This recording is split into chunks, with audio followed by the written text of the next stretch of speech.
Bonsoir et bienvenue dans Brunet Neumann, tous les vendredis soirs, 19h, 20h30, mesdames, messieurs, 44e jour de grève, 44e, alors quoi de nouveau? Peu de manifestants hier, 187 000 seulement dans toute la France, de moins en moins de grévistes, ça vous le savez, et des modes d'action quand même qui se radicalisent. On parlera dans quelques instants de ce qui s'est passé au siège de la CFDT et de ce qui s'est passé ce matin sur RMC en direct. Mais la question qui se pose est la suivante, les grévistes vont-ils trop loin ou bien la grève est-elle encore légitime, Laurent? Eh bien pour moi, Eric, c'est simple. Des grévistes vont sans doute trop loin. Mais la grève, elle, par nature, par définition, elle est forcément légitime. Celle des cheminots, des profs, des professions de santé, des avocats. Pour défendre ce point de vue, j'ai demandé à Jannick Halimi d'être à mes côtés ce soir. Bonsoir Jannick. Bonsoir Laurent. Vous êtes rédactrice en chef adjointe au service politique du Parisien, Eric. Eh bien pour moi, Laurent, c'est simple. Cette grève est tout simplement en train de tourner au fiasco. Après toutes les concessions qui ont d'ailleurs été faites par ce gouvernement, je trouve qu'elle n'a plus tellement de sens. Elle se radicalise d'ailleurs, on va en parler dans quelques instants, jusqu'à la violence peut-être. Est-ce qu'on peut utiliser ce terme? On le verra. En tout cas, à mes côtés, William T. Bonjour William. Bonjour, merci. Merci d'être là. Vous êtes président du think tank Le Millénaire. Alors Éric Brunet l'a dit, effectivement, journée marquée par plusieurs actions différentes et notamment cette intrusion d'une poignée de grévistes au siège de la CGT. C'était cet après-midi. Je vous propose qu'on regarde et puis on en parle.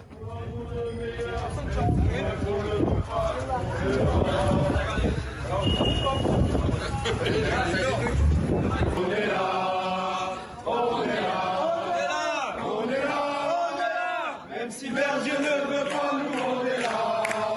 Pour le cœur des travailleurs et pour un monde meilleur.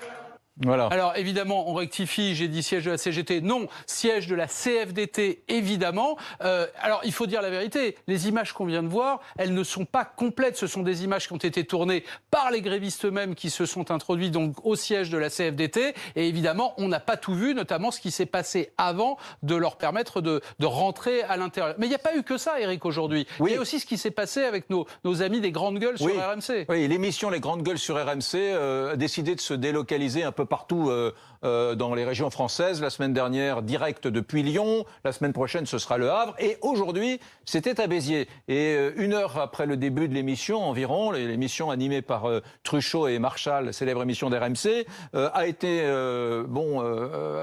prise, j'allais dire prise d'assaut, faut pas exagérer. Un certain nombre de militants syndicaux sont venus, des gens de la CGT, de Sudrail. Il y avait des avocats également, voilà, des employés d'Enedis qui s'étaient donné rendez-vous. Ils étaient une cinquantaine et finalement, ils ont tout simplement arrêté l'émission en débranchant le car régie, provoquant la colère d'ailleurs des centaines de spectateurs qui étaient venus d'un peu partout dans la région, dans le sud-est.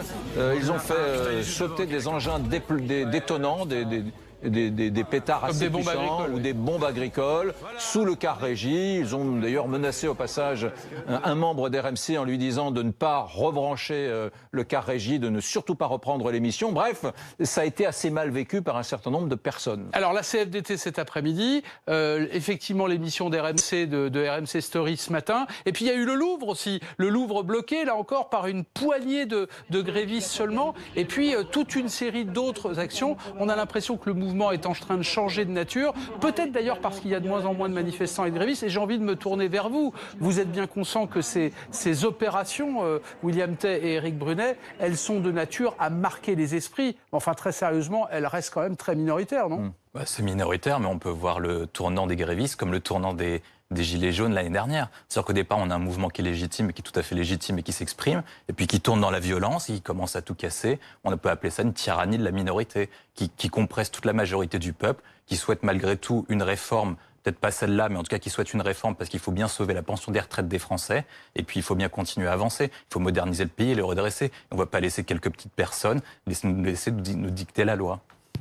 Ouais, je peux vous rassurer, tyrannie ou minorité, je n'en sais rien. En tout cas, une chose est sûre, c'est que les centrales syndicales, la CFDT bien évidemment, mais aussi la CGT et Sud, désavoue totalement ses actions. Donc il ne faut pas y voir non plus une sorte d'autoritarisme et, comme vous dites, de tyrannie de la violence qui serait manipulée et qui formerait une puissante dynamique qui irait à l'encontre des droits des salariés et puis du bon fonctionnement de la société. Non, il faut raison garder. Vous avez raison, ces actions violentes, voire ces blocages, sont inadmissibles. Et de fait, je pense, et je suis à peu près sûr que certains, juridiquement... je vous interromps, mais certains sont illégaux d'ailleurs. C'est ce que j'allais dire. Quand on bloque un lieu de travail, etc., on est en dehors de la loi. Ils sont illégaux, voilà.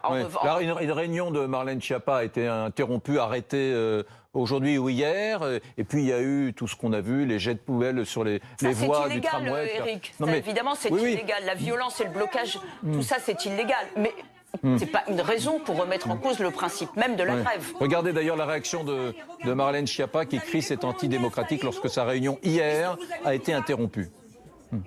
Des manifestants, des gilets jaunes, des gens assez hostiles se sont infiltrés dans la réunion, en plus d'une manifestation qui s'est tenue devant, et ont commencé à être très menaçants, à faire des gestes de violence et de menaces, à crier des injures vis-à-vis de moi, mais aussi vis-à-vis des colistiers qui étaient présents. On voit qu'il y a des gens qui sont antidémocratiques. Mais là, on n'avait pas des gens qui sont venus pour faire des critiques ou essayer de nous convaincre. On a juste des gens qui sont là pour l'intimidation et pour empêcher le débat démocratique de se tenir. Alors, mon projet, c'est pas surtout pas de démontrer que le mouvement syndical est devenu ça. Je veux absolument pas qu'on soit dans la caricature, même si ce matin, alors que nous étions sur RMC en direct avec Laurent Neumann, on a plutôt mal vécu l'arrêt total d'une émission populaire qui a plus de 2 millions d'auditeurs sur RMC tous les jours, les grandes gueules. Ça a mal été vécu, y compris d'ailleurs par les gens qui étaient dans la région là-bas de Béziers et qui s'étaient déplacés, qui a fait des centaines de kilomètres parfois pour assister à l'émission. Bon, mais tout de même, on est dans un mouvement avec des manifestations de plus en plus ténues, des grévistes de moins en moins nombreux, une France qui n'est plus paralysée, certes, mais qui est toujours un petit peu perturbée, voire même très perturbée. Je pense en particulier aux Franciliens, avec des gens qui n'en peuvent plus, certains salariés qui sont à bout. La question de la légitimité se pose, quoi. Est-ce que quand on est 0,01% de la population, on peut comme ça se permettre d'embêter 67 millions de Français. Je vais laisser répondre Janine Calimi, mais quand même d'un mot. Vous dites 0, combien 0,01. Je sais pas. Les bloqueurs sont quelques milliers. Je sais que vous n'avez pas un amour immodéré pour les sondages, mais enfin, regardez les sondages. Il y a toujours une majorité de Français qui s'opposent à cette réforme des retraites. Alors là, vous avez raison, c'est souvent pour des raisons totalement différentes. Mais n'empêche qu'il s'y oppose. Même à côté de moi, monsieur s'oppose. J'imagine que vous n'êtes pas à 100% sur la ligne de la réforme des retraites. Pas du tout, mais moi je pense même qu'il aurait dû aller plus loin, parce qu'il aurait dû porter l'âge légal à 65 ans, assurer l'avenir des pensions à plus long terme. Mais ce que vous dites, c'est oui, certes, mais on peut se demander si un syndicat, quelles concessions il porte, hormis à baisser la retraite à 60 ans, trouver des nouveaux droits, mettre une pension à je ne sais pas combien d'euros, c'est tout à fait anachronique. On a l'impression d'être revenu à une lutte soviétique ou à l'époque de l'URSS, ou à l'époque du Front populaire dans le 1936. Vous aimez bien employer des termes un peu amphigouriques et qui ne correspondent pas à votre génération. Donc, mais bon, admettons, il faut encore une fois, il faut raison garder. Éric Brunet, je pense que vous vous trompez de combat si d'une façon ou d'une autre, vous voulez utiliser les termes illégitimes pour empêcher cette grève, vous n'y arriverez pas. Soit elle est légale, soit elle n'est pas légale. Elle est légale. Voilà. Donc, elle est légale. Toutes les grèves sont légales. Donc voilà. Donc c'est très compliqué de vous engager sur ce terrain-là de l'illégitimité, où mettre le curseur et comment ne pas mettre le doigt dans un engrenage fatal quand qui va décider ce qui est légitime. Nous ne sommes ni le Conseil constitutionnel, puisque le droit de grève est une principe fondamental, ni la Cour de cassation qui peut aussi émettre des décisions. Justement, il y a une différence. Ouais. Ce qu'il dit, c'est que c'est illégitime, pas que c'est illégal. Si c'est illégal, c'est le Conseil constitutionnel et le Conseil d'État qui doivent y répondre. Si c'est illégitime, c'est le peuple français qui doit se dire si oui ou non les grévistes ont raison de porter ce mouvement. Alors justement, ça tombe bien, parce que je voudrais qu'on écoute ce que disait Édouard Philippe. Lui aussi, il a un avis, il aimerait bien que ça s'arrête, je crois, les grèves. J'ai déjà eu l'occasion de le dire que la grève à la RATP et la grève à la SNCF me paraissaient sans issue et qu'elles n'avaient que trop duré.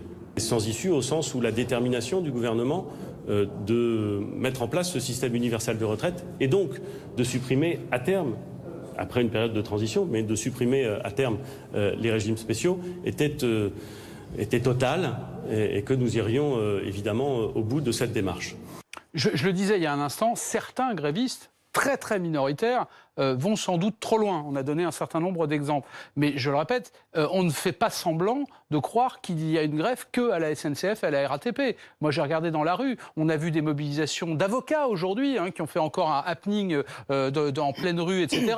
La plupart des barreaux, d'ailleurs, sont en grève aujourd'hui. Il y a les kinés qui sont mécontents, il y a les professions de santé, il y a les profs. Ne faites pas comme si ça ne concernait que les cheminots de la SNCF. Mais je suis en train de vous expliquer que même mon invité qui est à côté de moi, William Tay, qui lui est là plutôt pour dénoncer les violences syndicales et les blocages, même lui n'est pas d'accord sur le principe de cette réforme. Oui, mais quelque chose me dit qu'il est ni en grève ni dans la rue. Ce que je veux vous dire par là, c'est que bien sûr les avocats sont pas d'accord. Est-ce que vous pensez pour autant que les avocats convergent sur les raisons de la grève avec la CGT et Sudrail? Non, moi je pense pas. D'ailleurs, je vais vous dire une chose, j'ai été beaucoup plus marqué par la nature de la revendication des avocats. Moi j'ai aimé ce flash mob, et ce soir, en me couchant, je retiendrai peut-être davantage... Pas la chorégraphie. La chorégraphie des avocats que nous venons de voir, qui était quand même assez singulière, cette espèce de flash mob qui n'avait pas été improvisé, d'ailleurs probablement très préparé. Je retiendrai peut-être davantage ça que certaines actions crapoteuses qui ont été diligentées par des extrémistes aujourd'hui, oui. Éric Brunet, c'est le thème de notre débat aujourd'hui, sont les violences, les blocages. Admettons tout de même qu'il y a des problèmes de fond et que c'est un peu, évidemment, sauf s'il y a des dérives violentes et qui dégénèrent, nous n'en sommes pas là. Revenons quand même au fond de la réforme, au fond de cette réforme qui provoque des grèves, voire des blocages. On stigmatise, on a nos raisons pour stigmatiser ou pour montrer du doigt les syndicats radicaux face aux syndicats réformateurs. Mais n'oublions pas un autre partenaire au-delà, bien sûr, des pouvoirs publics, le MEDEF. Qu'est-ce qu'a fait le MEDEF ? Alors évidemment, il ne fait pas la grève, bien évidemment, et il ne bloque pas l'entrée du Louvre, bien évidemment. Mais en termes de négociation et sur le fond, est-ce que le MEDEF a avancé ? Ces lignes rouges, il en a. Pas de hausse de cotisation et ne pas revenir aux critères de pénibilité anciens. Est-ce que ça aussi, c'est pas une raison qui explique le blocage de certaines négociations, en tout cas jusqu'à aujourd'hui, et puis le blocage de la radicalisation de certaines organisations syndicales? Mais justement, on met une différence. Le MEDEF pose des conditions dans une négociation syndicale. Les autres bloquent des endroits, ils font tout pour empêcher les gens d'aller travailler, d'aller bosser. Et on prend les grèves, elles ont commencé début décembre. Comment on fait les gens qui voulaient aller bosser, qui voulaient offrir des cadeaux à leurs enfants? Et comment on fait les gens qui vont continuer à vouloir travailler avec des petites personnes qui ne portent même pas de véritables concessions? J'entends cet argument qu'ils ne vont pas baisser la retraite à 60 ans et qu'on ne va pas augmenter les pensions à 1 800, 2 000 euros. Schématiser quand même les propositions des syndicats. Ce qui m'étonne, c'est que vous ne voyez pas l'autre versant de ce qui devrait être aussi votre argument. On est peut-être en droit au 44e jour de grève de s'interroger sur le point de savoir pourquoi on en est là. Pourquoi cette stratégie, au fond, du pourrissement nous conduit inévitablement à une forme de radicalisation? Moi, je ne suis pas trop d'accord, parce qu'effectivement, j'entends l'argument pour ne pas s'entendre, il faut être deux. Oui, je suis désolé. Aujourd'hui, s'il y a des gens qui sont dans une logique de blocage, je suis désolé de vous le dire comme ça, c'est pas le MEDEF. S'il y a des gens qui sont dans une logique de blocage, je suis désolé de vous le dire comme ça, c'est pas le gouvernement. Ceux qui bloquent aujourd'hui, c'est ni le MEDEF ni le gouvernement. On peut ne pas être d'accord sur la réforme, on peut détester le MEDEF parce que c'est le syndicat des patrons, des chefs d'entreprise, très bien. Ceux qui bloquent, c'est ni l'un ni l'autre. Non, mais ceux vous qui reconnaissez quand même, certains Éric, syndicats radicaux, qui ne veulent absolument pas rentrer dans la négociation. Comme vous êtes un grand démocrate, vous reconnaissez quand même que certains syndicats ont le droit démocratique légitime d'être opposés à ce projet de réforme. Alors, écoutez, donc, juste une chose. Par définition, vous êtes d'accord avec moi, la grève est donc légitime. Écoutez, hier, Laurent Berger, le patron de la CFDT, était sur BFM TV. Alors, il n'y avait pas encore eu l'intrusion qu'il y a eu aux alentours de midi au siège de la CFDT, mais il y avait déjà eu des dégradations dont la CFDT avait été l'objet, et on lui a posé la question de la violence. Écoutez. Il y a des caricatures en collaborateurs de la Seconde Guerre mondiale, en Asie. Enfin, oui, tout est possible pour certains. Et je crois que on a le droit d'avoir des opinions différentes. On a le droit de ne pas partager l'avis de tel ou tel. Mais tout responsable public, d'une certaine manière, d'organisation syndicale, politique, etc., il doit être très clair. Moi, je ne supporterai pas que n'importe quel de mes interlocuteurs, que je sois d'accord ou pas avec lui, subisse ce type de caricature. Donc voilà, moi, ce que je sais, c'est que les militants de la CFDT ne se prêtent pas à ce jeu-là, et je ne le supporterai pas et je le condamnerai immédiatement.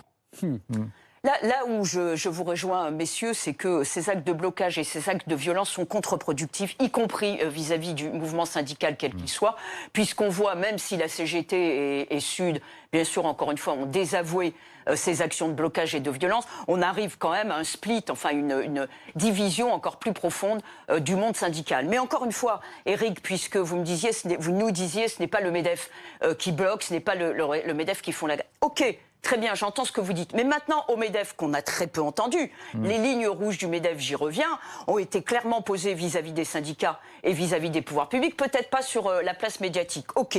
Mais maintenant que la négociation va commencer, que le MEDEF, qui est une partie extrêmement importante, évidemment, dans des négociations paritaires, ainsi que les syndicats et les pouvoirs publics, relève le gant, relève le défi et montre que chacun avance et fait un pas en avant, mais le MEDEF y compris. Mais dans les négociations syndicales, chaque parti doit porter quelque chose. La CFDT a demandé le retrait de l'âge pivot. Le MEDEF a posé ses lignes. Là, maintenant, c'est plutôt au rôle de la CGT et de Force ouvrière d'avancer leurs pions, qui soient acceptables. On sait très bien qu'on ne peut pas revenir sur l'âge légal à 60 ans, c'est pas possible. Qu'ils avancent des pions, parce que même Martinez a dit, il est pour améliorer la réforme des retraites. Qu'il avance ses arguments pour améliorer le système actuel des retraites. On va en avancer sur la pénibilité. Au passage, on peut se regarder Djebari.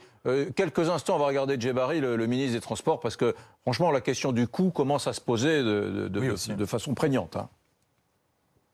Cette grève, elle est coûteuse pour beaucoup de personnes. Elle est coûteuse pour les grévistes qui sont en grève depuis maintenant 40 jours. Elle est évidemment coûteuse pour les usagers qui n'ont pas eu de transport à la hauteur de ce que doit être le service public depuis un mois et demi. Et elle est évidemment très coûteuse pour l'entreprise. Les premiers à aussi emporter les fruits, c'est évidemment les cheminots de la SNCF, en tout cas emporter les conséquences, c'est évidemment les cheminots de la SNCF qui aujourd'hui ont un outil industriel qui nécessite d'être régénéré. Oui, 1 milliard d'euros, c'est le coût avancé par le patron de la SNCF. Merci à tous les deux, merci d'être venus débattre ce soir dans Brune & Neumann. Évidemment, vous restez avec nous. Dans un instant, notre invité Laurent Escure, c'est le secrétaire national de l'UNSA. Et puis les matchs de la semaine, c'est votre rendez-vous. On parlera évidemment de ce fichier. Tiens, les professionnels de l'immobilier veulent un fichier des locataires.